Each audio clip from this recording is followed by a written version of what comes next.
Welcome back to the Better Everyday podcast, where we're unlocking our best self one episode at a time. My name is Grace Garcia, and this is my wonderful husband, David Garcia. Hello. So, welcome back. We appreciate all the love that we've been getting. Again, please, if you enjoy any of this, leave a comment below, subscribe. I always tell my husband to say that first. He always says it at the end. I just want to remind you guys. So, today's episode is a topic that I think I'm pretty passionate about, probably one of my pet peeves also, which is dating with purpose. Now, last time we dated was a while ago already. It was maybe like about to be 10 years ago when we dated. So it was a while ago, and I'm sure a lot of people are saying it's hard nowadays to date. And I can imagine just with social media and whatever, like it's just going on just a rapid pace. It's changing. But I do think dating is so important, especially dating with purpose, because I mean, you end up hopefully with the person forever. I don't think anyone goes into marriage saying, oh, maybe down the line we'll get a divorce. Like when they say yes, it's because they see a lifetime with that person. Mm-hmm. And so I want to talk to you. I personally think you're so wise, kind of where your head's at in regards to how people should date. What are things they should look for? Maybe areas in our life we felt like we did good at, and areas in our life kind of like a cautionary tale. Like, don't do what we did, because in no shape, way, or form did we have a perfect dating story. Mm-hmm. But it's easier to, now that we're not in the box, to look back and say that wasn't so smart. And would we tell our friends or even our kids to do the same thing we did, or would we tell them to change it? And so that's kind of where my head's at for today's episode. I do want to mention a huge thing and kind of something I've been thinking about, because as you know, hopefully you know, we're believers. And so we definitely agree with what the Bible says. We see it as our guide. Obviously, we're not perfect humans, so we also mess up, but it's something that we want to like live by. And Deuteronomy says to be equally yoked, to not be unequally yoked. And if you're like, oh, well, that's the Old Testament. Well, the New Testament says it too. I was reading 2 Corinthians, and I put it here so that I can read it word for word. I'm reading it from the Amplified. But 2 Corinthians 6:14, and then maybe you can start there when I read it. Tell me what your thoughts are about this. It says, do not be unequally bound together with unbelievers. Do not make mismatched alliances with them, inconsistent with your faith. For what partnership can righteousness have with lawlessness? Or what fellowship can light have with darkness? What harmony can there be between Christ and Satan? Or what does a believer have in common with an unbeliever? What agreement is there between the temple of God and idols? For we are the temple of the living God, just as God said. I think those are pretty clear words in my head. Mm-hmm. And off the bat, before I kind of give it back to you, that is one of my biggest pet peeves, I have to think. When a Christian says, like, oh, this is who I'm dating, and then you ask, oh, cool. And then they're like, oh, but they're not an unbeliever or something. They're not a believer. Sorry, yes. They're not a believer. In my head, I'm just like, what? Why are you even in this place in the first place? Like, save yourself heartache. Like, save yourself. I'm sure easier said than done. I highly advise against it. Like, highly advise against it. But I think most people have what your thoughts are. I think most people have the thought of, I could be the bridge. I could help him. There's hope for him if I'm a part of it. And this is from a girl's perspective. It could be from a guy's perspective too. Mm-hmm. Like, I could help them. You know, like they could see the relationship that I have with God, and them want the same thing. Like, it might be a little bit of savior complex. Like, I could be the one that brings them in. That's exactly what I'm thinking as you're talking. Like, you are not Jesus. It is only through grace and faith, not works. So then let me throw the ball back at you. If somebody is attracted, because sometimes you can't help it, like you're attracted to somebody and they're not a believer. Move on. Move on. I mean, not even like evangelize to them, not even like start a friendship with them where it's like strictly just a friendship. You're always around like other friends. but you're attracted. Why put yourself in that situation? It's not wise. I don't think it's wise. I don't know. Again, I'm just telling you guys what the Bible said, but I remember like that ingrained in my head since I was a little girl that, you guys are probably gonna laugh, but like in middle school and high school, like there was guys that I liked that liked me and they weren't Christian and I'd be like, sorry, I can't. And not to say the guys that I dated were like holy or anything, but I at least knew like they need to know about God. Like hear what it says. Like, what does fellowship and light have with darkness? Like, if God is your everything, or he's supposed to be, right? He's supposed to be your center.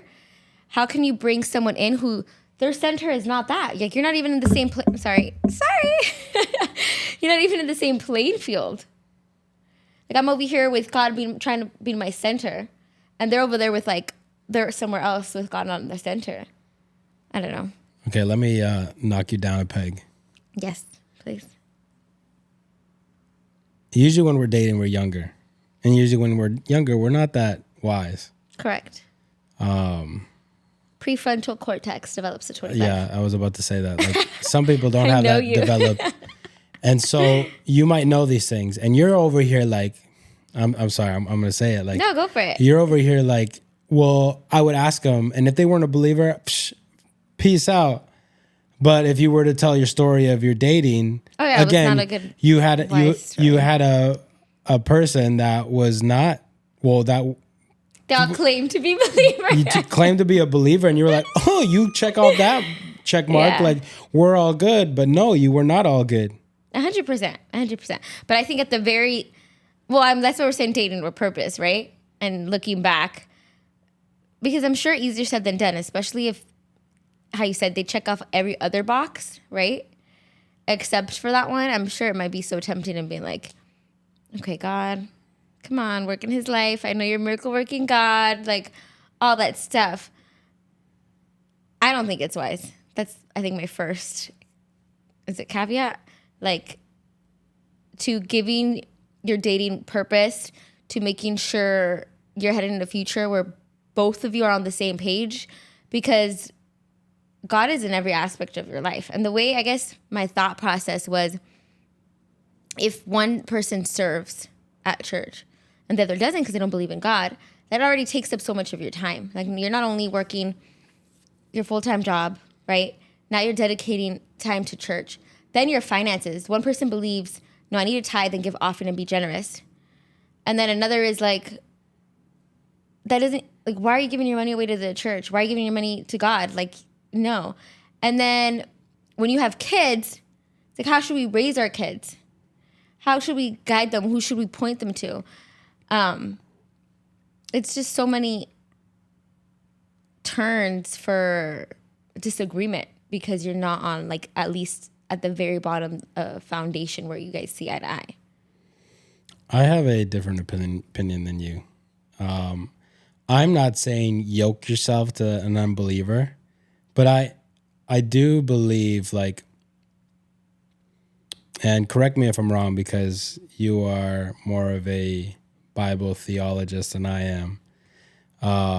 But there's verses in the Bible that say, guard your heart, right? And I mean, you got to read the context of why it says that. But if you want to just take just that one part, guard your heart, you know, the way I see it is like, there's also verses in the Bible that say, like, there's some unbelievers that have better traits than the believers. And this is, I believe it was Jesus talking about, like, I believe the religious people. Mm-hmm. And somebody was questioning him or something like that. And he was just like, some of the unbelievers have better traits than the believers. Like, and so the way that I see it is, if a person is attracted to somebody else, maybe they get to know him. Because, okay, you might see it from the aspect of me and you, where we're like, I like you, I like you. Okay, here's 1,000 questions. All right, check off most of the boxes. All right, let's move forward, right?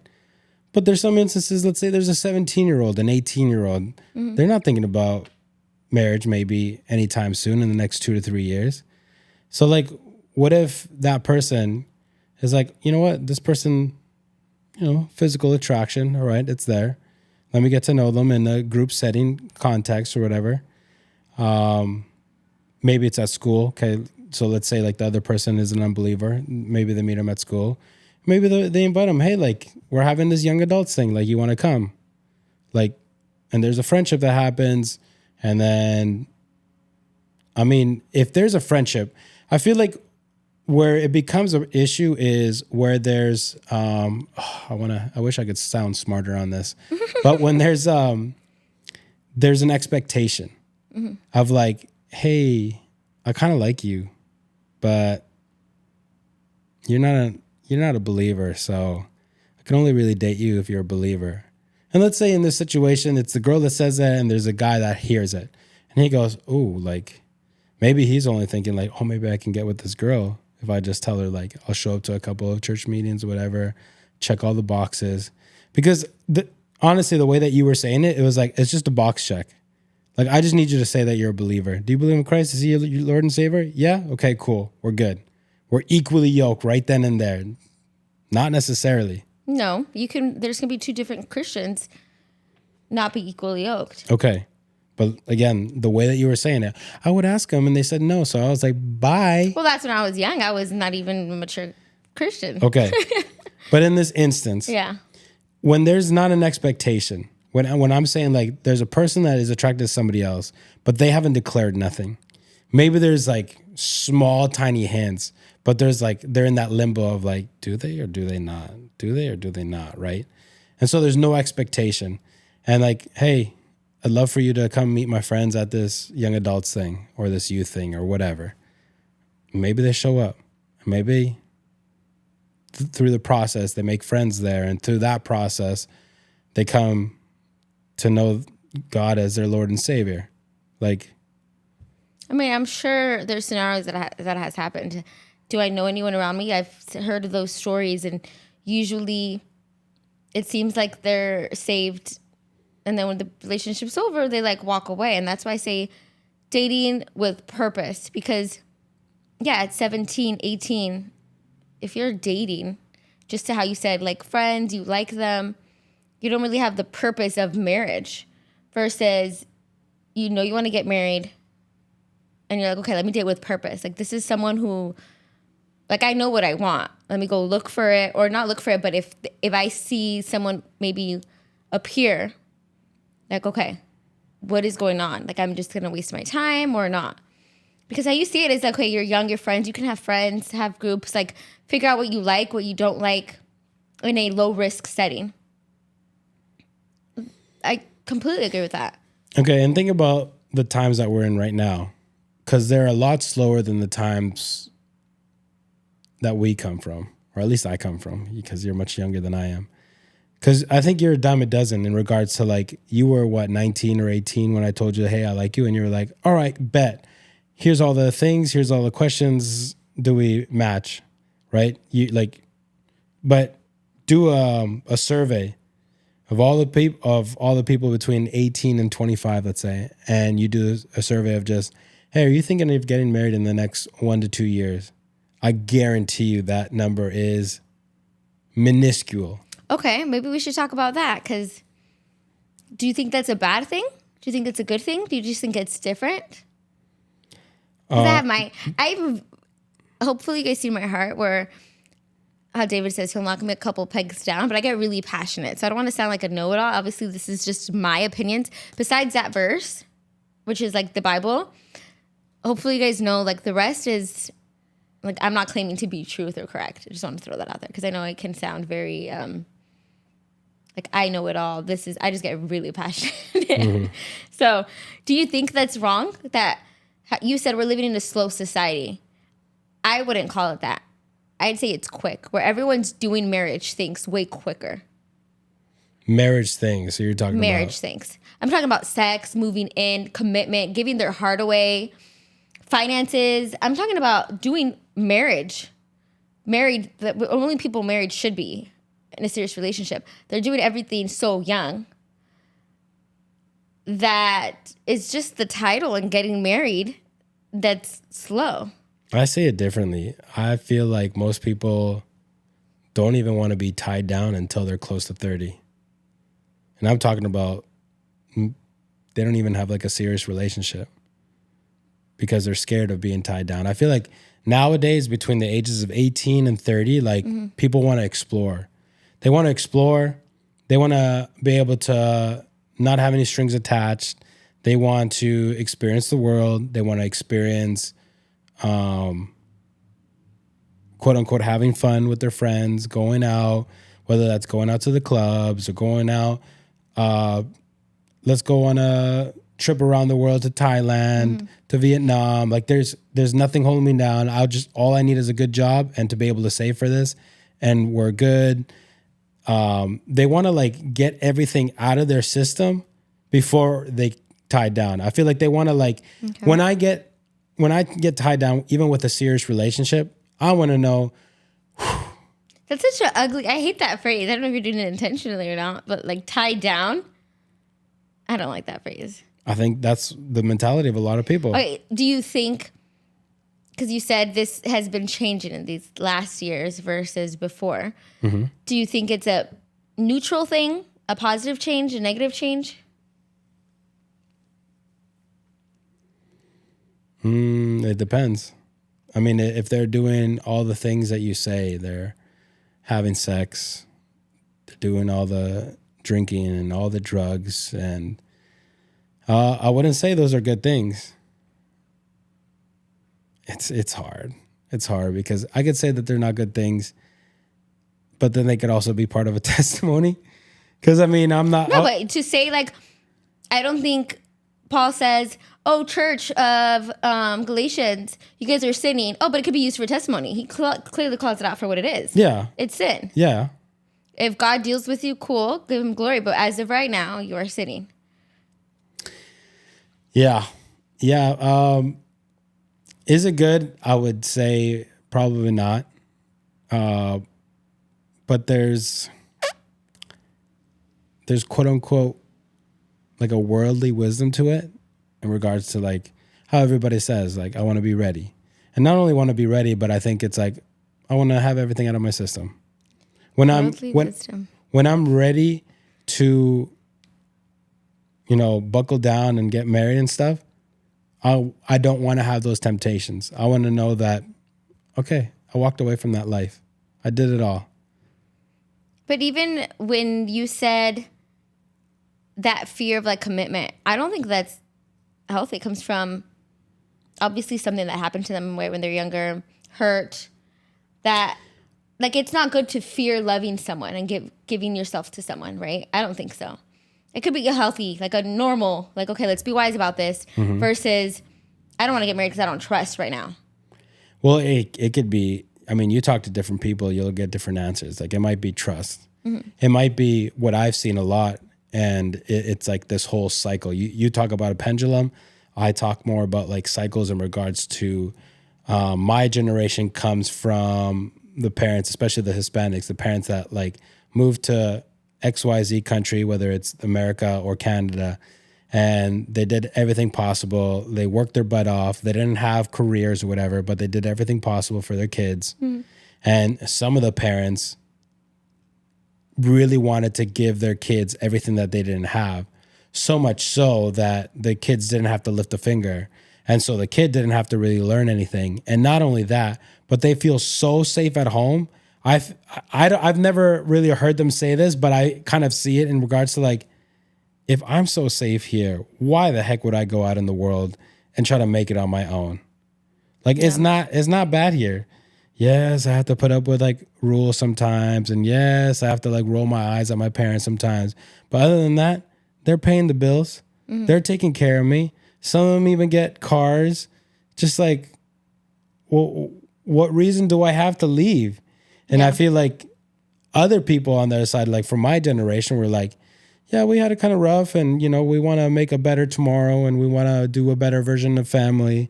And so there's this desire of like, I want to marry, I want to have kids, and I want to be able to be a better husband, a better father, and just do things better. Like there's a more of an urgency, like there's an uncomfortability at home. And I do feel like that is part of the responsibility of a parent, like not to like make them feel unwanted, but make them uncomfortable. Like 100%. you make it comfortable at home, they're never going to leave. And there's some parents that might love that, but you're doing your kids a disservice by doing that. Yeah. And I mean, my home wasn't uncomfortable at all, but I still wanted to get married, have kids. But I think how you said, as a parent, it has to do completely with what you are reflecting love is, what you are reflecting what marriage is, what you're like, if you're reflecting your fears of this is scary, you have to be prepared. It'll go so bad if you're not. It's either they will adopt the viewpoint of the parents, or parents are being passive and not giving anything to them, but they're going to adopt society's view. Because that's what I think happened to me. I didn't adopt society's view because my parents' voice was so much louder. Mm-hmm. And that's with anything. Like, are they going to adopt you as a parent's view, or you're not going to say anything about it, kind of go with the flow, and they adopt society's view? That's what I think. Whose voice is louder in your home? Yeah, that could be it. But it's not so cut and dry. It really depends on the people. No, it is. It's easy. I'm just kidding. No, it's not. It really depends on the people. It depends on the upbringing. Like, some people have trauma. Well, I'd like to kind of hear more of your thoughts, because I think for me, it was obviously very easy to say, I want to get married. I was very naive. I think I've mentioned this in another podcast, but in case you guys are just listening to this one, my mom was 17 when she got married. It was a 10-year gap, which now people are like, that is crazy. But my dad was 27 at the time. She moved from the East Coast to here.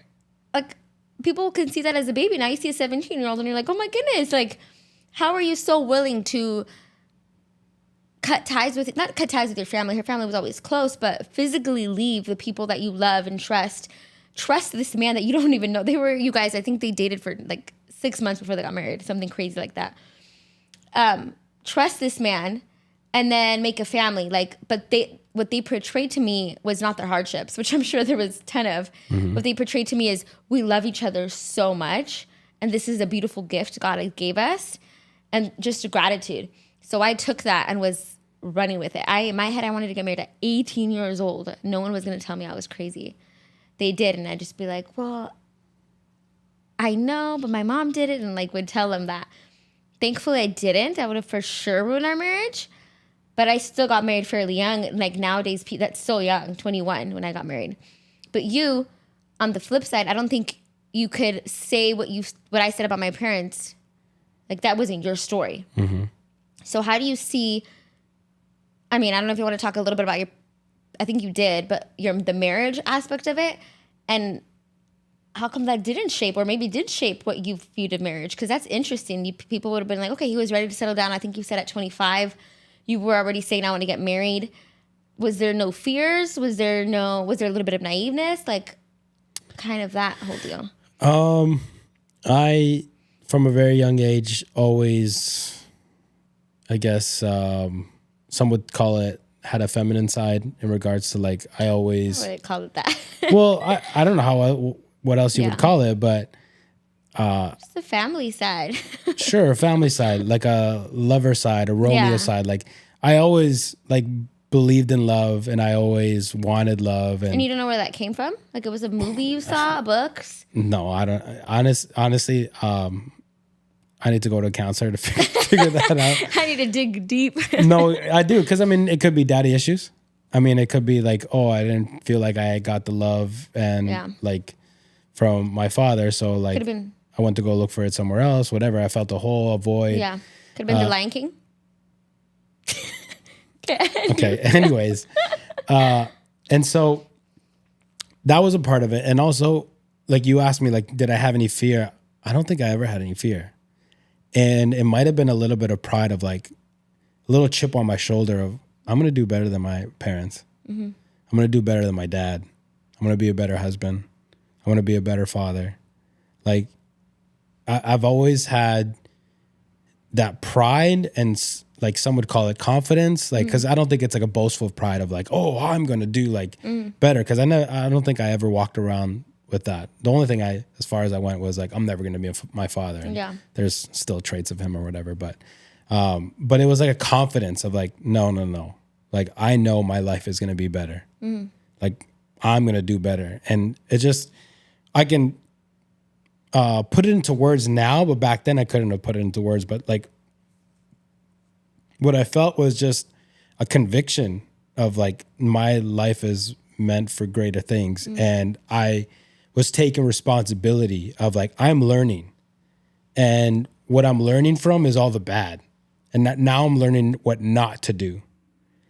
And I think I just took that and I was like, okay, I mean, I got the tools that I think that I have to be able to get married. And the rest of it, I guess I'll just learn on the way. And here's my other point though, right? So you're like, you have a conviction of getting married early. So why wait later? Why do all the party thing? Why do like test the pools, have sex with people, whatever? Why do all these things? Get married fast. Don't sin, and work it out. But the way I see it is like, okay, cool, get married young. But you're going to have a lot of hardships, so many hardships, a lot. There's still maturing that needs to do. The prefrontal cortex still needs to mature. Like there's so many mistakes that can happen. And that can lead to a lot of like very dark things. Like it could lead to traumas. It could lead to addictions. It could lead to so many bad things. Like so you could argue that that's not the greatest decision. But also on the other hand, this other side of the coin, you get married later and maybe you got that all out of your system and you're just walking around like, well, I have the grace of God and forgiveness of God. So or all the baggage that sin brings. Yeah, that too. So it's just like, I don't think there is like a perfect answer. You may think that, I really don't. It really depends on the person. Yeah. And that's why I truly believe to be able to date with purpose, you need to have, if you really are truly intentional about dating with purpose, then you will also have a mentor or accountability. 100%. Because they'll be able to see it from outside the box. Because when we're inside the box, we get so swayed by our emotions and the things that are happening in our brains, the chemicals going off, pop, pop, pop, pop, it's like fireworks. And you don't know what's up or down or what's right or wrong anymore. It's just like, I feel like I need to be with this person. Everything goes out the window. I used to want them to want to be a believer. Now I'm believing, like I think in like hopefully with time they'll change, or with my relationship with God they'll change or whatever. Like that could be the case, that could not be the case. But that's why it's very important, hopefully the people dating have a good relationship with their parents, because they could be those mentors. Or if they don't, then they seek mentors in the church or around them, whatever. But usually a mentor is not somebody that is a yes man as well. That's very important to point out. They shouldn't be like, oh, that's okay. Oh, that's fine. They should be like, no, this is wrong. This is right. Proud of you for here, but here you kind of dropped the ball. Let's do better. I'm going to coach you through it. I'm going to help you through it. And I'm going to give you grace as well, because we know that people that are in love usually don't do the smartest of things. So, yeah, no, that's good. I think my mom always said, like, give someone the power to veto, like your decision. And so when you take a pause and say, okay, why is that person that loves me, has to be someone that has your back. And not like, oh, they just want to ruin my life. And they, because obviously then you won't listen to them. But yeah, I completely agree with what you said. And I don't think there's a right or wrong way to get married. Like, I don't think you have to be a certain age for your marriage to be successful. I've seen examples where people wait and it's a beautiful marriage. My whole thing is like the mentality. Like, it irks me when people see it as being tied down, where they don't get married because they're having fun or getting it out of their system. Like, I think they just have like the wrong perception of marriage then. Or when it's out of a place of fear, like out of, I can't commit right now, like a lack of commitment. That's where I get like, okay, there's issues that you have to solve. It's not marriage, it's you. But that I think maybe one of the things to do with purpose is check yourself and say, okay, why do I want to get married young? Why do I want to get married late? But like, what is my reasons? Are those biblically sound reasons? Is that at a place of fear? Is that at a place of faith and loving God's institution of marriage and believing what he has for me? Like, that's kind of like my, I guess, thing where people use those terms like tie down or I'm not ready or they're not ready. And you started off this podcast with reading a verse about being equally yoked. And I think that is a big part of it in regards to when somebody has a mentality of, I don't want to be tied down, it's because they believe they want to do certain things that their significant other will not let them. That's good. And that right there, you're already thinking like, I'm not going to be equally yoked to nobody. And it is possible for you to find somebody like, maybe you want to travel the world and you feel like, I want to do this before I get tied down. Like, because then we're going to have kids or whatever. Like, you can find somebody and like, kind of like what you did to me, the first time that I told you, hey, I have feelings for you. You were like, hey, answer all these questions. You were basically like, are we equally yoked or not? Are we on the same page or not? Like, do we have the same vision or not? And so it's the same thing. Like somebody who wants to travel the world, like, and they have like the fear of like, oh, if I get married, they're going to tie me down. Like I'm going to want to go to all these places. I mean, they might not be like that. Like that could be part of your little questionnaire of like, hey, are we on the same page or not? You know? And I think that's where you start kind of eliminating that fear of being tied down, of, you know, getting to know somebody and just, but again, for me, it's getting to know somebody, but guarding your heart in regards to like, hey, like, don't fully dive into the deep end. Like, dip your toe in a little bit and see if the water is the right temperature, you know, like get to know them. Hey, are we equally yoked? If we do this long term, do we see us working together well? Are we going to be able to communicate well? Do we have similar interests? Do we believe the same things? And if we do see it going into marriage, again, the questions that you said that are very important, like how we're going to raise the kids and where are we going to live and how many kids and all those questions are very important. Like, but that's why it's very important to not go based off of just emotions and physical attraction, because that you're going to see a lot of hot people. You're going to see a lot of hot people. That doesn't mean that you should be in relationship with them. What? Sorry, what were you saying? Doesn't mean you're going to be in a relationship. Yeah, it doesn't mean that you're going to be in a relationship with them. It doesn't mean that you have to. Yeah. They might just be, I don't know if I'm going to get roasted for this, but like they might be like eye candy and that's about it. Like it's like, okay, they're nice to look at, but yeah, that's not going to work out. Yeah. But they're definitely, especially in men, we need a certain level of maturity to get there. Because men between certain ages, like we're like the cartoons where like the puppy and the car goes by and we start chasing it. We're like, we got to get it. We got to get it. We got to bite it. It's really hard for us to just like, hey, chill out, you know? Yeah. No, I'm going to like share my thoughts and then I'll ask you a question. But because I feel like I don't want people to have a list, because it irks me when I hear girls saying, this is my list. And I don't want people to think that's what I'm advocating for. Like, I'm not talking about a list of like, he has to be 6 foot. He has to have this kind of job. He has to, and it's like, oh, they don't buy lists, walk away. That's not dating with purpose. That's just vain in my eyes. Like, that's not maturity. That's how I see it. You can have desires in your heart, but to be like everything on my list versus having a list, I'm going to pat myself up a little bit. Like the list I had, it wasn't like, what do you do for a living? It wasn't looks based off of looks. Does he meet this criteria? Like my list was, are we the same with morals? Like, what's your background like? Are we going to go the same direction? Like that kind of list. Like, I hope people, when we talk about like dating with purpose and asking these questions, it's not like, oh, the superficial list. Which again, I'm not saying it's all bad, but it does irk me when they go based off of that. And it's like, man, I don't know, what are you bringing to the table, honey? But I think what made it easier for me, there's a lot of things I did wrong. I was very young. Blame it on my underdeveloped cortex.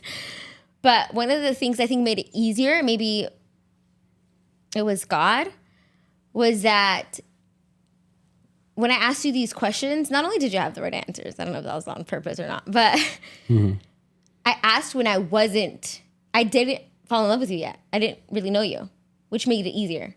Because I think how you said, when you are already with falling in love, there's no real thinking going on. It's so much harder. Let's say I asked you that and you didn't answer correctly. I think it'd be so much harder for me to walk away. Not only, and yeah, like I think we've talked about it. I personally, at that moment, wasn't physically attracted to you. At that moment. Let's be honest. You fell in love with me the first time that you saw me. Let's be honest. It wasn't love at first sight, people. I loved your smile. That was the first thing I noticed. And my kids now, everyone says they have the best smile. And I'm like, yep, we're a family of great smiles. But anyways, so I think to say like, oh, everyone should just do it like me it's wrong because I didn't fall in love with you. I asked you before we started talking. It was like, boom, this is it, which makes it easier. Because again, you're thinking a little bit more clear. Okay, now back to asking you. Before me, because you said at that age, I think you were 25 when I started asking you those questions. Were you dating with purpose? Like you wanted to get married. Were you dating with purpose or was like... You can't ask me that. No. Veto. So it was all bad? So you weren't wanting to get married? It was just like, once I meet her, I'm going to date with purpose? Or like, what was it that changed between the girl before me and me? Did you know she's the one? Or like, what changed? Before you, I dated for the sake of somewhat filling a void, I would say. Okay. So the purpose was for me to just, because I remember like I would see my friends like be dating long term, and I always look at them and be like, I want that. So it was just like, again, I would call it feminine, like the whole like I just want that fairy tale love, you know, like where we fall deeply in love and we have adventures together and we have fun and blah blah blah. Like, so it was with that. And like when I started getting like around 25 or whatever, I'm like, I don't know, there's something that came over me where I'm just like, yo, I've just been wasting my time. Like I'm doing this all to, like, I think I realized like I'm doing all this to like fill a void. Like I'm not doing this with purpose. Like this, me going down this route, I'm never going to get married. Mm-hmm. Like this is never going to work. And then, yeah, I think it was just like around that time. And then it was just, I guess, right timing, perfect timing. God's timing, you know, like I'm not a huge fan of just being like God's timing. Yeah. Like, but I landed in the airport for your sister's wedding and your brother, one of the first things he says is, oh, Grace doesn't have a boyfriend anymore. And I'm like, whoa, time to shoot my shot. You shot. And that's about it. But no, yeah, I wouldn't say that I was dating with purpose. And that's where I can speak from experience. Like there was a certain age, like I had a serious girlfriend. I would call it serious. Some people might laugh, but between the ages of 16 and 19. And then when that thing ended, like after that, I was just like, well, let's go sow my wild oats. I think that's what the saying is.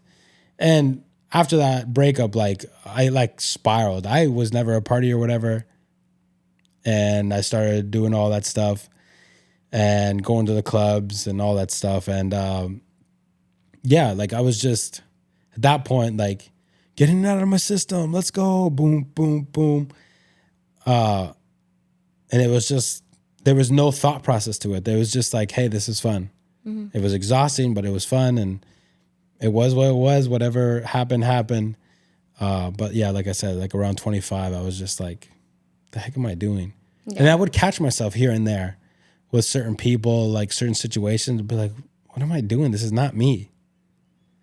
Yeah, like having those moments stopped me from making even more mistakes than I already made. Yeah. But now I have a question for you, actually.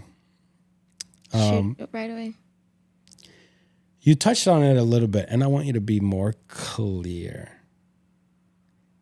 What would you say to those people? I'm not going to put a gender to it, male or female, that are sitting there with a piece of paper, like you said. And maybe they have some superficial things on there. But maybe they don't.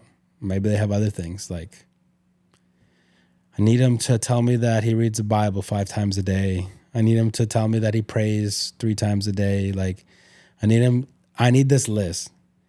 And they're the type of people that have that faith of like, God, you're going to give me exactly what I wrote down. Because I've heard so many testimonies where they wrote exactly word for word, letter for letter, and that's what they got. And that's how they knew that was from God. Yeah. And they're sitting there at 35, 40 years old, and they're like, no, he's coming. Oh, she's coming. Like, God's faithful. But then they're also like, I wish I could have kids, but I'm getting up there. Like, I don't know what to do. Like, and they're probably thinking like, is this ever going to happen? And they have moments of like, God, like, where are you? But then other moments of like, no, I'm believing. Like, what would you say to those people? I remember one thing my mom said, because I think I read a dating book and they say like, write a list or something like that. Mm-hmm. And she told me like, Grace, you better not be writing anything on that list that you yourself don't have. So that's number 1. Like, don't be a hypocrite and ask God for someone who prays 5 times a day and fasts once a month if you yourself aren't doing that. Like, God's not going to give that to you. Like, at least I think. He could be merciful and gracious, but that's one. Look in the mirror, and if the guy is writing a list, would you even be on it? Because the irony is, the girls are writing their lists, and you're just like, is that fair? If you got this guy and this guy got you? Like, granted, I did not say just girls. Okay. Okay. But the ones I talk to are girls. I don't. Okay. I haven't there you go. had a relationship with guys, and where they're like, I'm you writing said this girls, list. not me. No. But again, I'm not talking to guys, so that's one thing I'd say. And second thing I'd say is faith without action is dead. You can't be sitting there hoping to get married when you don't even come across any guys the whole day. Like, where do you expect to meet them? UPS? And then now you lead me to my next question. What does purposeful dating look like? Let's say there's a young lady or a young man, 23, 24 years old. You know, they're somewhat mature. You know, they've done some not so smart things. I like this combo. Before. But now they're 24, 25, 23 to 25, let's say. Okay. And they're hearing this podcast, they're hearing you speak, and they're like, wow, she's convicted and like she has a certain way of doing things. So what would you tell those people?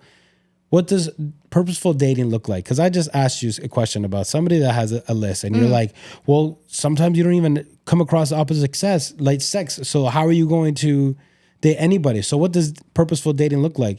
Does it mean that I have 3 people on my roster and I'm rotating them? Like, what does that look like? How do I find the right one? Like, how do I get to know the right one? Do I become friends with them? Do I not become friends with them? Do I do the thing that you did and just have a questionnaire and ask every single guy, like, hey, do you fill this description? No? Okay, get out. Next. Yeah. How you said, kind of bring someone into it. So for example, if you're truly ready to date and you have a leader or pastor or something, I tell them like, hey, I want you to know my intentions. I want to get married sometime soon and I'm looking for someone. Just so that they can pray for you, kind of cover you spiritually, but also them keep other people in mind. Like if they're traveling, if they go to different churches and come across someone, like, oh, this person told me, kind of like matchmaking.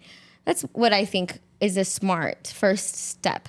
If you're intentional, let people in to your process. So you're not hiding it. It's not easier to like steer off course. Okay. Before you go any further. Yes. You have a pastor mentor. You told them what was going on. I'm ready to date. And then they're around maybe traveling or going around to other places and like, oh, like this person might work out for this person, right? And so they introduce the stranger to their person that they're mentoring. What does purposeful dating look like? Like, what if they're not a match? Or what if they feel like they're not a match and they're like, oh, well, if my mentor or whatever brought him or her up to me, like maybe even though I don't feel anything, I should give him a chance because I don't know. So what does that look like? Well, I was looking for a book. Highly, highly recommend if you guys are dating or want to date. If you're in the beginning stages, it is called Outdated. Find Love That Lasts When Dating Has Changed by a pastor named Jonathan. I'm not even Luda or something like that.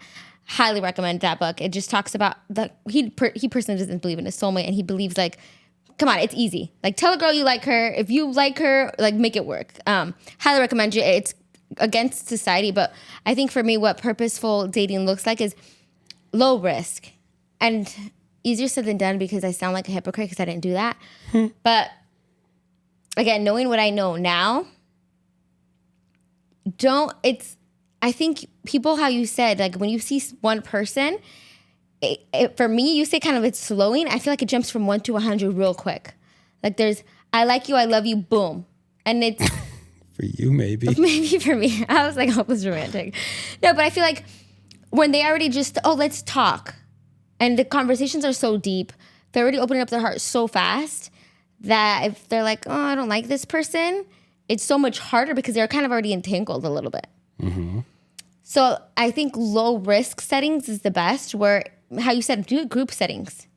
If you're not sure, like always invite multiple people, make it a friend, make it clear your expectations. Like, I like you, we like each other. Let's just casual right now.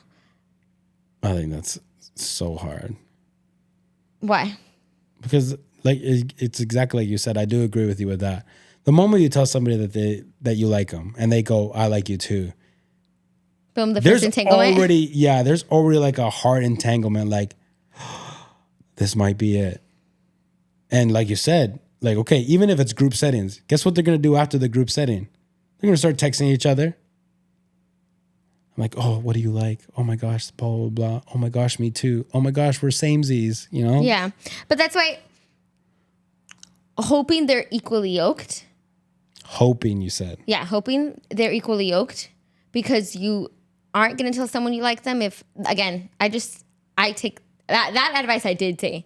Don't tell someone you like them if you are not equally yoked because you just start an entanglement that it's so hard. Because if you both are mature, let's say you're both married age or you both want to get married, and I think it's easier to, I might be naive, to like not take things personally. If it's like, oh, you know what?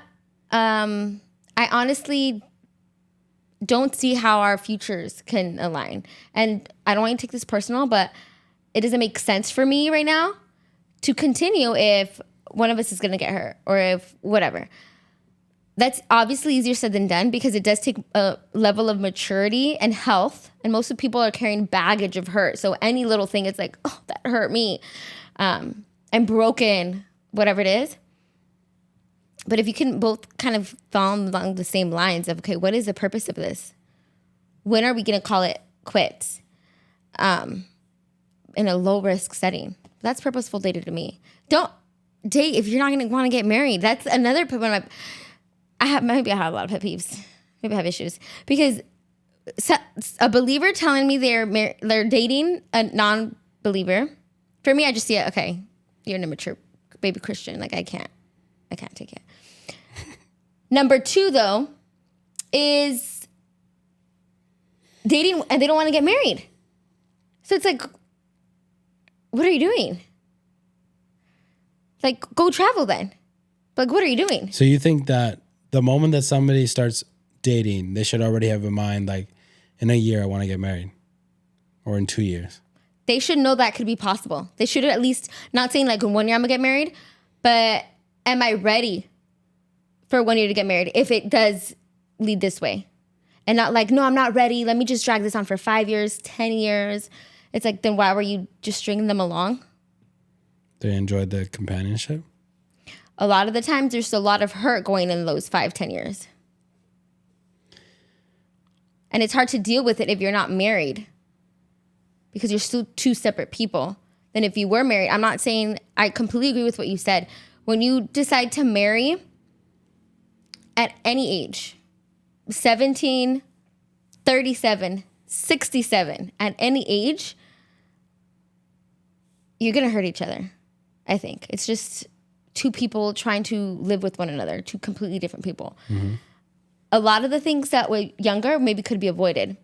I personally, though, just not counter argue because your points are valid, but just bringing in another perspective that the same thing can happen when you're old because you never had to fix your habits. You never had to see it from another person's perspective. And so you're bringing these habits that you've already carried for so long and you're hurting them. That's my thing. Like, it doesn't matter what age, but I do think when you get married, it's easier to heal. You have to do healing individually always, but also each other, like help one another when you're married than when you're dating. Like, how do you do that? I haven't seen what that looks like when you're dating. I feel like that's way complicated. So it's either if you know that you want to get married to that person and you know that person wants to get married to you, like get married.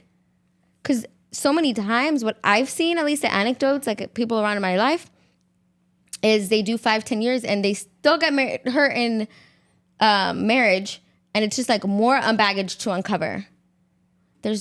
For me, I don't think there's any like timeline. Like if you do it this long, you won't bring any hurt or. I have 2, maybe 3 questions. One, you said when you date, guard your heart. Maybe don't tell them straight up like that you like them. Mm-hmm. But let's say you get into that. Hey, he checks most of the boxes off. She checks most of the boxes off. Start dating. And 6 months down the road, it didn't work out. So should the person, we're talking about the person that is a believer, has a mentor, has told their mentor, hey, like, I want to get married. Like, doesn't work out with that relationship. Should they be like power dating? Like, boom, next, boom, next, boom, next, because I want to get married? That's a good question. Because then it becomes exactly what young people are doing. No, 100%. But correct me if I'm wrong, and I wish there was like more people I knew in real life, like to have witnessed this, because I'm just going based off of right now. I told you guys what I think. So I would love to hear guys' perspectives. If you find yourself in one category and disagree, like tell us, please, so I can open up my perspective and widen my horizon. Mm-hmm. Because every time it ends or quote unquote doesn't work out, it's for a purpose. I'd first want to know like what's going on. Is it you being picky? Is it you being immature? Is it you something that you can fix? And maybe you need to go to therapy before you keep boom and boom, boom, because that's not healthy either. Just it not working out and you're just trying to navigate someone. Like there's an issue there. Yeah, but then now you're kind of saying like, hey, you should have like a range between 1 to maybe 3 people and that that's you what date, I think, and that's it. Like if you're past that, you got issues. No, that's what I think. I mean, Outdated, the book, and I haven't read it, mind you, but he always talks about it in his like preachings and his Friday Q&As. That pastor, I highly recommend you guys follow him on Instagram. But it's so funny because he would say like, tell the person you like them. Like he's not saying like, don't tell them. Mm-hmm. Like he's like, make your intention known. Like I like you, I want to get married. Like don't be playing games. Mm-hmm. That's the thing. Hopefully, again, when you're dating with a purpose, it's a purpose. You're not playing games. Like scratch that out. And so in the Bible, I think we've made it so complicated, our society. When it was like arranged marriages, right? Like in those times, marriage is a commitment. It's not, again, the Bible talks about it with Jesus in the church. It's not Jesus saying, oh, am I finding a perfect church? And a church saying, oh, am I shopping to see who's like a good savior? It's a commitment. I decide to live the rest of my life with you because I am called to, because it makes me more like Jesus, because I love you, and it's something that I choose every single day. I think we see it as like shopping, like which handbag do I want to commit to because it's a good investment and it's going to give me the more, and we're like shopping. And I think when we have that mentality of shopping for the best out there, making sure we're not like missing out, I don't think that's a good, like, a good view of marriage, what God intended it to be. Remember, marriage is not to, and maybe it's good to bring up the purpose of marriage because it's not to make you happy, right? It's who's going to make you more like Jesus. That's the purpose of marriage. If you're looking for someone to cross your list because you think it's, I'm going to, like, make my family proud, my friends are going to all like me, I'm going places with this guy, like, if feeding your ego, making you feel better about yourself, that's not a good reason to get married. And so I would argue that it's not that complicated. Like, the intricacies with nowadays, it is 100%. And I think society has made it way more complex. But if you like someone, that person likes you, and you're ready for marriage, like, get married. That's why it's so important to be equally yoked, because you have to be mature. Like, what is the purpose of marriage? Like, why are we doing this? It's not to live in a beautiful castle and live happily ever after.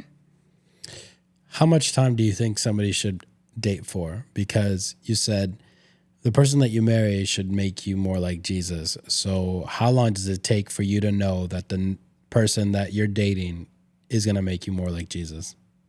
Yeah, I can't give like a specific timeline, but that's why I do think it is important and to know their friends, family members, to see how they react when, I love what you said, like, tell someone no and see where their heart really is. When they're mad, I remember my mom always, she was a huge advocate of, like, don't ever say yes to someone or marry them if you haven't seen them mad before. Like, first see how they react. Like, really mad. She's like, get them really mad. Like, do they yell at you? Do they throw things? Because it's so easy in the first stages of dating you've always said it, to show your perfect self. I don't even think we do that intentionally. It's just like human nature, right? Like, it's just how we were designed. And so that's hard because one thing I say for sure is don't take them by face value, though. Like, what they say is going to sound all nice. Like, do your homework. Like, okay, let's see them with their friends. Get, like, references. Like, your family, again, get them mad, see how they react, say no to them, because you truly don't know. And you're still going to discover marriage and things like that. But make those times purposeful. Like, ask those hard questions. Have those deep discussions. Not just like, let's go to the movies and what do you like? What do you like? Anyways, prolong the difficult stuff for so long. Because you can date 6 months and it just be superficial and not really know them. Or you could date with purpose 6 months and you know so much about them. And you're like, okay, I know this person. This person's heart. It just varies on person to person. The way that you describe it, I think, comes across a little bit prideful, I would say, in the sense of you kind of make it sound like a job interview. And if they don't fit the bill, they're out. Like you said, like, make them mad and see how they react. Like, if you're making them mad on purpose, the other person's probably like, yeah, this person is hella crazy. Like, what the heck? Like, why are you purposely making me mad? Yeah. Oh, it's to find out how I'm reacting, to see if I check your box. And if I don't check your box, then what? I'm out? So my follow-up question, and it's somewhat of a rhetorical question, do you think that every single person has issues? They do. Yeah. But yeah, I mean, I don't mean like purposely make them mad for no reason. It's like when you date, you're going to have disagreements. But listen, you were saying, like, don't let it be superficial. Like, date with intentions, date with purpose, right? It sounds like a job interview. It's like, hey, ask them all the hard questions. Not only that, but see how they act with their, usually they say if you want to know if a man is a good man, see how he treats his sister or his mother or something like that. Okay, so why is it bad if for a job interview it's not for life and we make sure we cross our I's and dot our T's? No. I'm not saying it's bad. What I'm saying is it could potentially be prideful because then you are now the judge of this person if you want to be with them for the rest of your life. And so if they don't, there is no grace. But then you also said, don't expect somebody to be something that you are not. 100%. So if you are not giving somebody grace for a mistake that they made, do you deserve grace? No, 100%. So then that's why I asked the question, does everybody have issues? And 100%.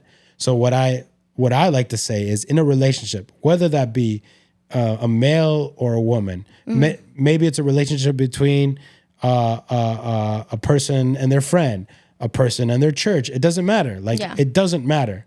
Is there a perfect person in this world? There is not. So then what I would say is, what it comes down to is, you get to know the person, really what they're about, and then you basically look at their faults, you look at their good and their bad, and you say, can I work with this person? And it goes vice versa. It's not just one way. Yeah. Because please, listeners, don't let it be a one-way thing. This is not you being the judge of this person and being like, I know I'm perfect. I don't need to prove nothing. Like, they need to prove it to me that they're good enough to be with me because I'm the princess of the King of Kings, or I'm the prince of the King of Kings. Like, no. Get off your high horse. You got issues. They got issues. The question is, are you willing to come together and work on these issues together? Because like you said, when you get married, you're going to have to work on issues regardless. Yeah. No matter how compatible you think you are. Like, and that's where like the superficial part comes in, because superficially, sometimes you guys are like, oh my gosh, we have the exact same interests. We love traveling. We love reading certain books. We love these social medias. We love all these things, right? That, oh my gosh, we're the same person. That person still got issues. Like, let's go deeper. It's like, okay, get to know them. Like, exactly like you said, get to know them at home. Get to know them when they're angry. Get to know them when they're happy.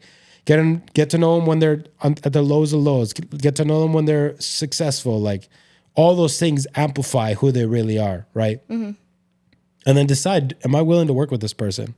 And then see if they're willing to work with your faults as well. Yeah. And after that, it's like, okay, we're on a good note. But I just really don't like that thought of,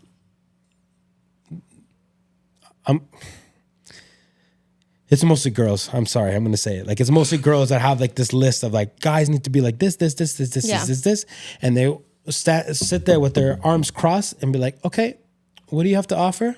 Okay, let me ask you all these questions. Let me see how many boxes you check off. So close. Get out of my face. You know, like, and it's just like, oh, you're going to sit there for the rest of your life waiting for the perfect guy, thinking that you're like the most perfect person in the world. And I'm sorry, you're not. Just like, okay, what are you doing? Like, do you not want to get married ever? But that's what the thing is, where I say dating with intention and to be equally yoked. Because, well, I'm hoping where I say like, do this, like both parties do that. Like, both parties ask questions. Both parties, I think, I felt at least like I was asking the questions, but I felt like, okay, I have to like kind of prove myself. Like, I have something to offer you. Like, I have to be up to par to make sure you think I'm wife material and that I can follow through with what I just said. So yeah, I hope I'm not giving the impression of like, oh, just ladies ask that. Like, this goes for men and women. Like, look at your future wife and say, is this someone I want to spend the rest of my life with? But that's why I said also to know the purpose of marriage. Because, yeah, if you're dating with the purpose of marriage of, are they checking off on my list and boom, they're wrong, bye. Like, that's not making you more like Jesus. That's not a servant heart. Obviously, you don't want, like, deal breakers of, like, I don't know. I'm trying to think about what a deal breaker be. Oh, like, I don't want a monogamous relationship or something where you're like, no, let's work on it. Like, God can work through, like, that's, no. There's certain things where it's like, no, it's a deal breaker. But everyone's going to bring baggage and need healing and bring in their issues. But that's why where I say people wait, like, for the dating period for, like, that to be magically, like, go away. Like, I'm not ready. Let's become ready, like, while we date. Like, I don't know. Like, it's in marriage where it says, I believe, and I just read it in Ephesians, where it talks about a man, you know, being like Christ and loving till death, and then a woman. And it says that just like Jesus is perfecting his bride, getting rid of all the blemishes. Like, I think the most healing is, I don't want to say, I should have prefaced this. I don't want to say, like, if you are called to be single, you can't have this journey. Like, I do not want to say that. Like, God is your spouse. Like, we are married to God. And I don't want to say you need a man or a woman, vice versa, to go through this like sanctification process. That is not what I'm saying. That's like anti-biblical. Like, it's only the Holy Spirit and stuff. But I do think when you are married and you become one, your journey starts being now together. And like, what I do affects you, what you do affects me. And even the Bible says that the bride starts becoming without blemish. And so it's like, are you waiting for this person to be perfect in dating to then get married? That's what irks me when they like prolong it. Like, for what? Like, what is, are you being intentional even then? Or are you just like waiting for something to magically happen? Because we've said it. Getting married isn't going to restart the person and say, okay, we're fresh now. We're coming at it with like a fresh vision and with new strength and with whatever. It's the same issues. So it's like, why prolong it? If you know you want to be with that person, then choose to marry them, and in that marriage, choose to love them regardless, and now do the hard work. Mm-hmm. Do 100% that during dating, that person should be working on themselves, and that person should be working on themselves. Like, you're not one yet. So don't wait and like, oh, it's not until marriage where I'm going to work on this. Like, no, like, make sure you're the best version of that you can be at any time. Mm-hmm. But when you're married, now it's a responsibility. We have to do it together. Right. That's what I'm like saying. Because, yeah, I hope you don't think like, oh, that person's not perfect. Boom, I'm moving on to the next. It's like, okay, what are you waiting for? You know they're not perfect. Are you committing to choose them regardless and to forgive them like Jesus? But in order to do that, you need to know what marriage is. And it seems like a lot of people nowadays, maybe the reason they're afraid or prolong it or whatever is because their version of marriage is selfish. Like, I'm waiting for my needs to be fulfilled. Mm-hmm. And that person's not there yet. So I can't get that. Right. Or I'm not there yet to make them happy. And so they're making me wait. Or whatever it is. Mm-hmm. I hope that brought clarity. Yeah, that was good. Do you think there's... Because that's what you hear all the time, like a most ready time. Like, whether that's when I finish college, when I have this much saved up, when I'm not dealing with certain baggage, when, I don't know, like, there's always certain scenarios of either parents putting this on their kids or just people saying, no, I can't until this certain time. You're asking, is there a right time to get married? From, your perspective. From my perspective, the Bible basically says that if you're on fire for the other person, just get married. But it's not that simple because, again, you could just be like, oh, I can't hold it in. Like, I need to just sleep with this person. Like, I love them.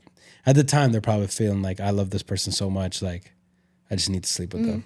Right. I need to be intimate with them. I need to be one with them. That's cool. You know, like, you're trying to avoid sin. That's awesome. But you still have that aspect of, okay, once you're married, like, you know, they got problems. Mm-hmm. They got issues. You got problems. You got issues. You guys are going to clash. You guys are going to fight. I feel like a good amount of marriages, usually at the beginning, it's just like they're getting used to, like, we're on the same team. It takes them a while to, like, realize we're on the same team. Like, usually they start fighting each other, and just, like, after a while, they're like, oh, wait, hold on. We're on the same team. Like, we can work on this together, you know? Yeah. So you have that aspect, right? If you just want to pull down your pants, like, okay, that's one reason to get married. But again, you need that thought of, I want to work things out with them, right? Mm-hmm. But also there's, like, especially in the Western hemisphere, like, okay, let's say they are going to college, right? And they want to finish. And their parents are like, hey, like, we want you to finish. Like, could it be like, I want to honor my parents? Because maybe the parents have that, because there's a good amount of parents that are like, nah. If you get married, you're never going to finish college.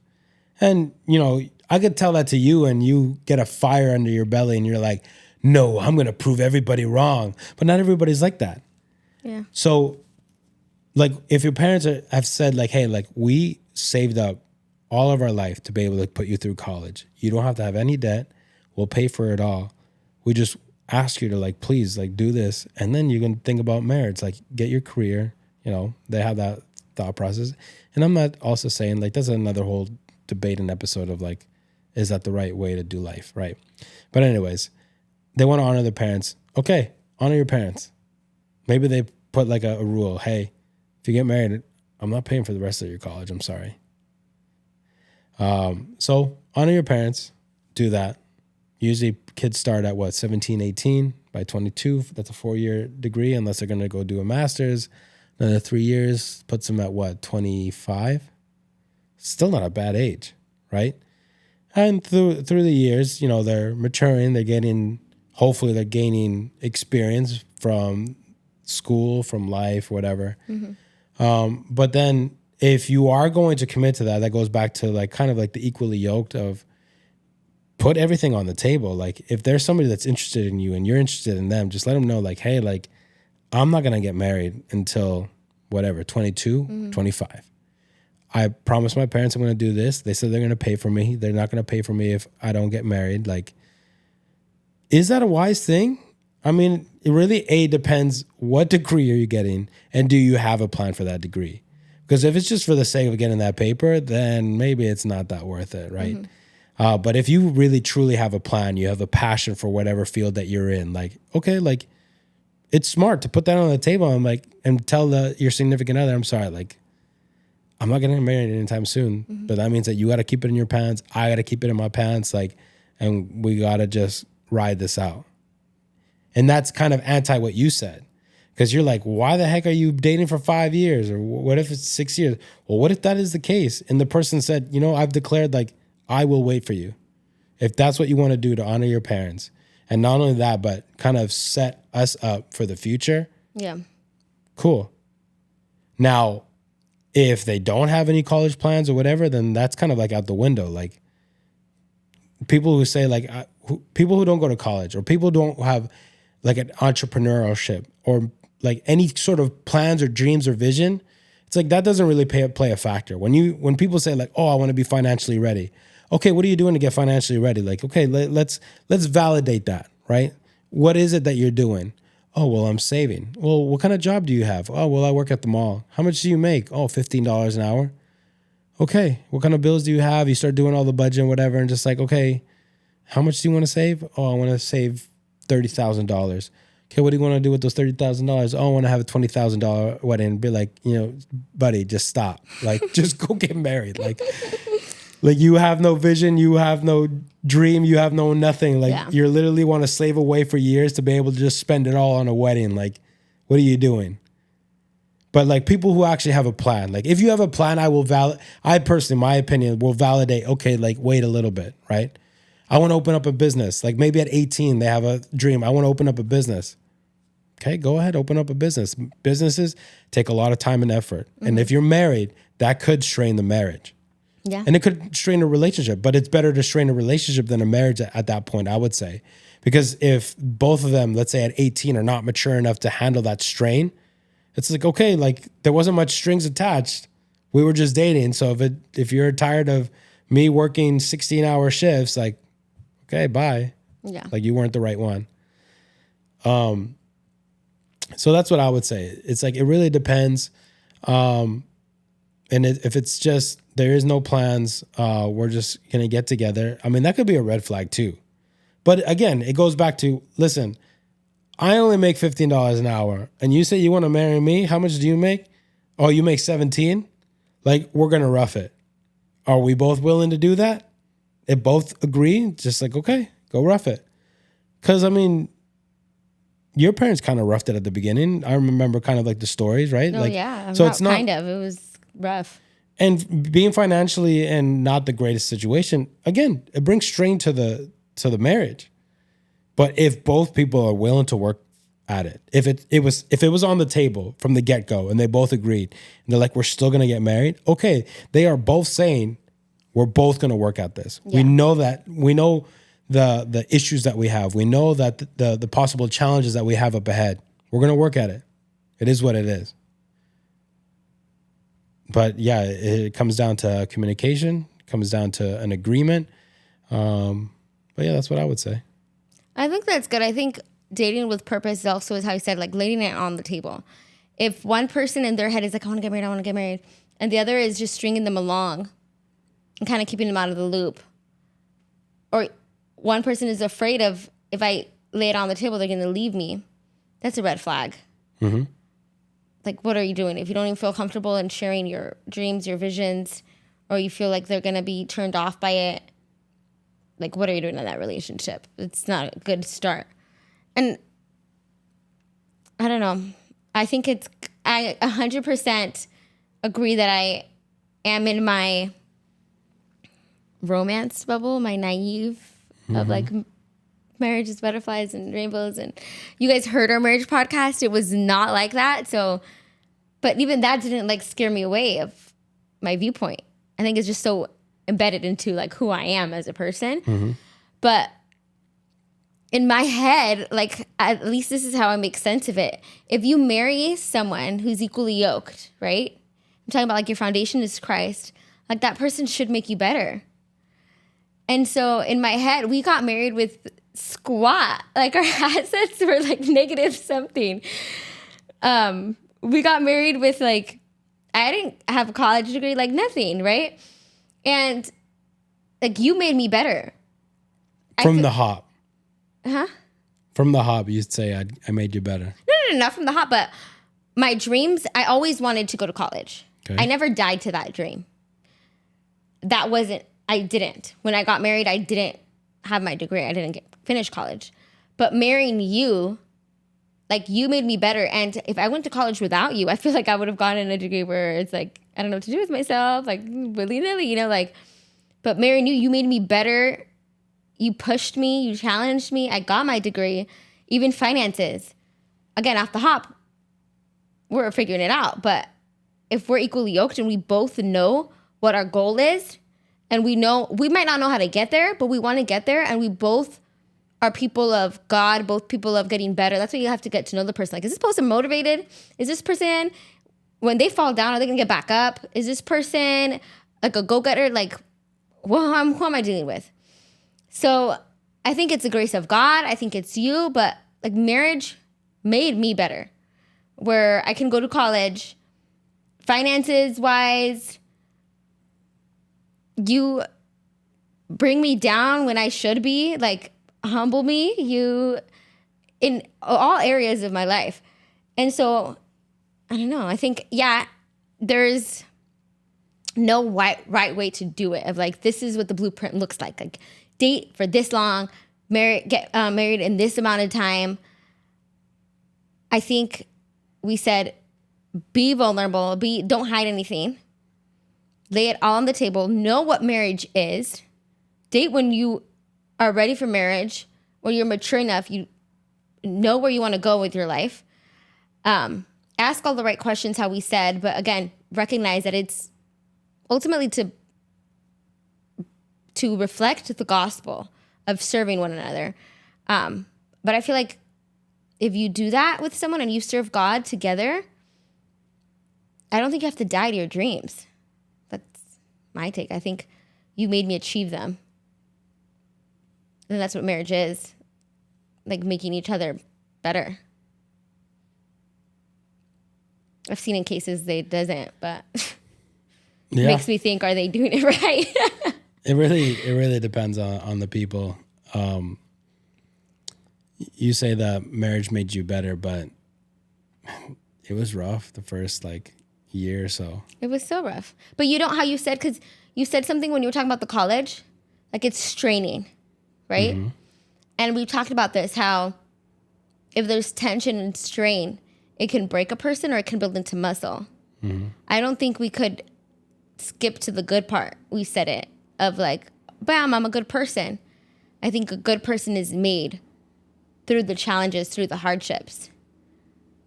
But I feel like if I off the hop and marry, I don't know, like, do you think if I got married right now, let's say I was this mature, this well off, whatever, in the beginning,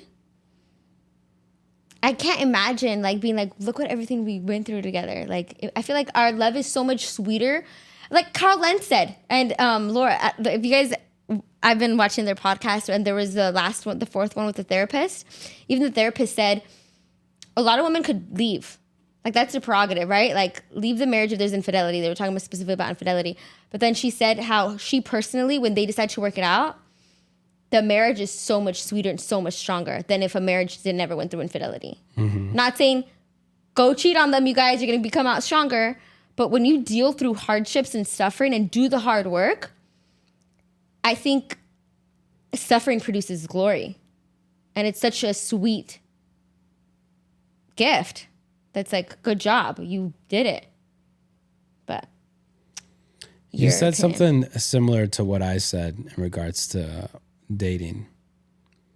Because for dating, I said some people have the view of, let me just do all these things, get it out of my system, and then get married.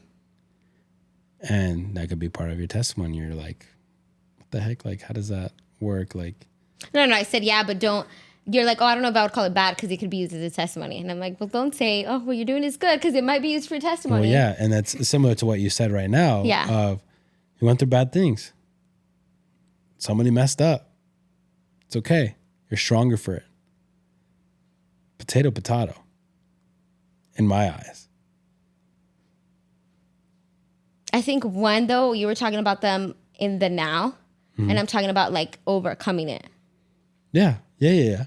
Like when I look at my younger life, I don't go like, oh, I'm so proud of that I did all these things. But it's part of my life. Like there is 100%.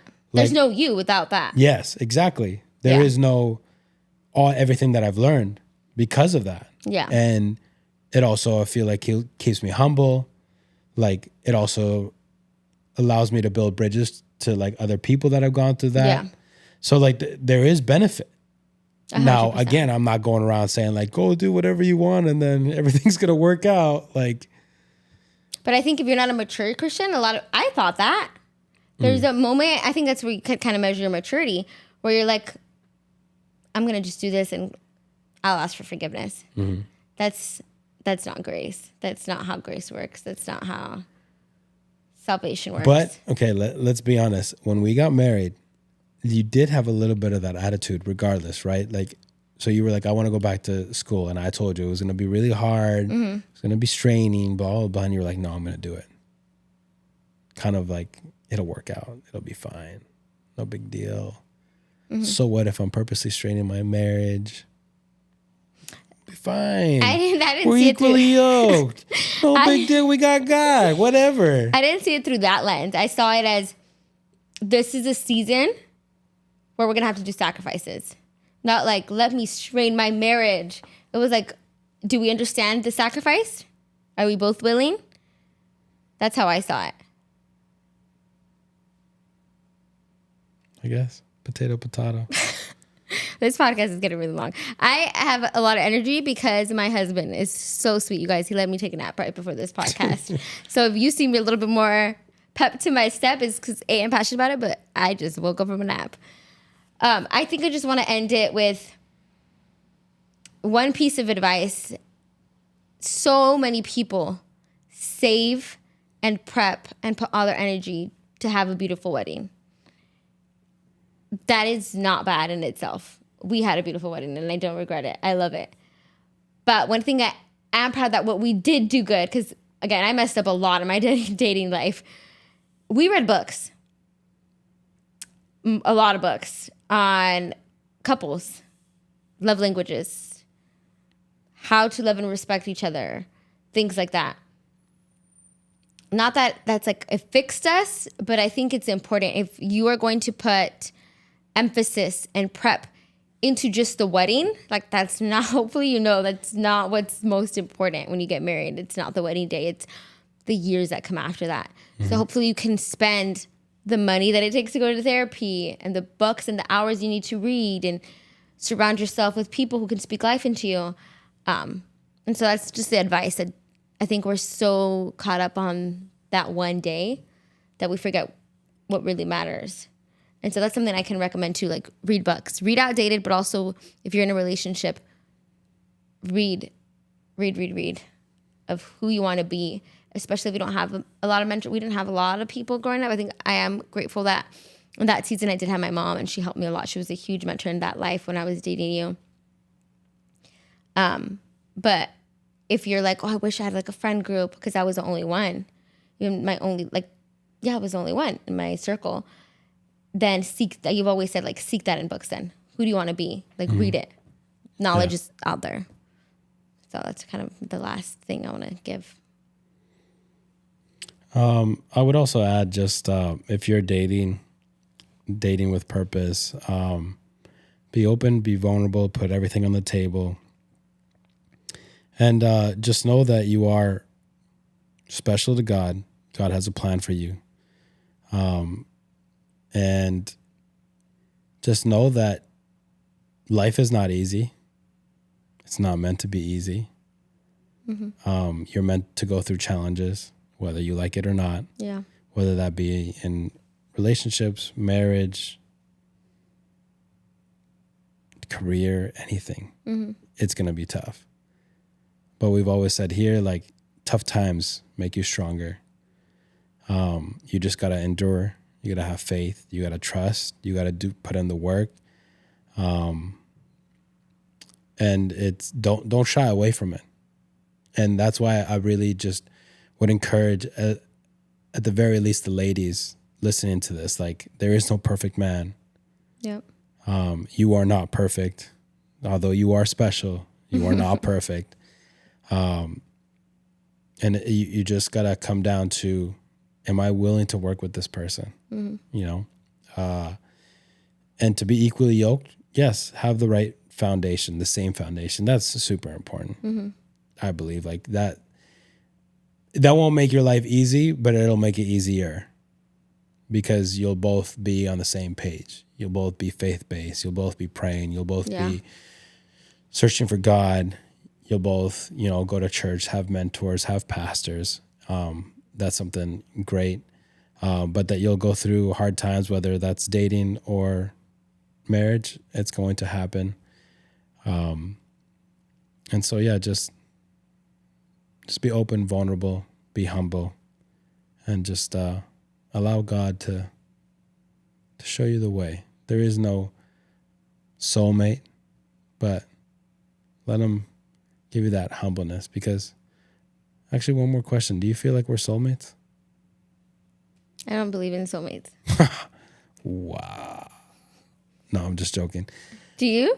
No. I picked you, boy, from that day.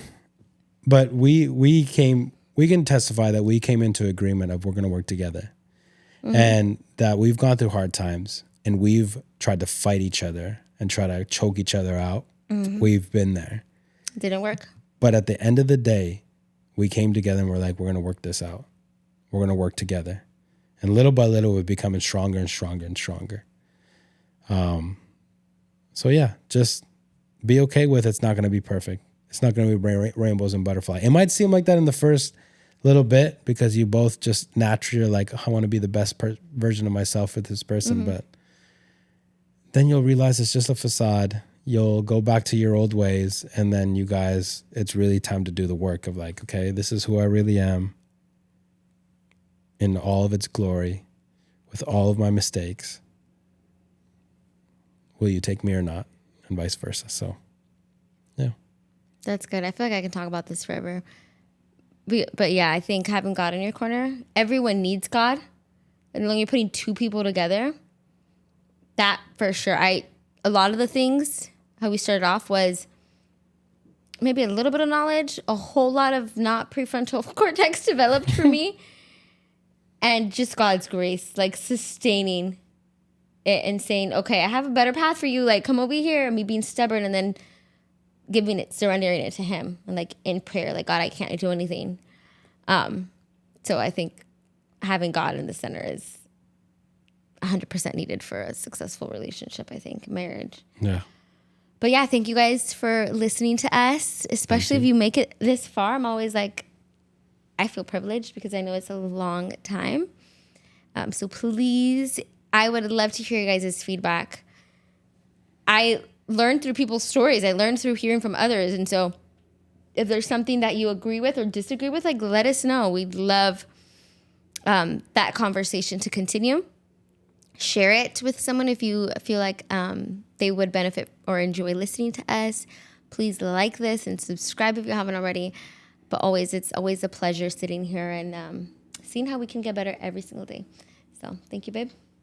And we will see you guys next episode. Bye. See ya.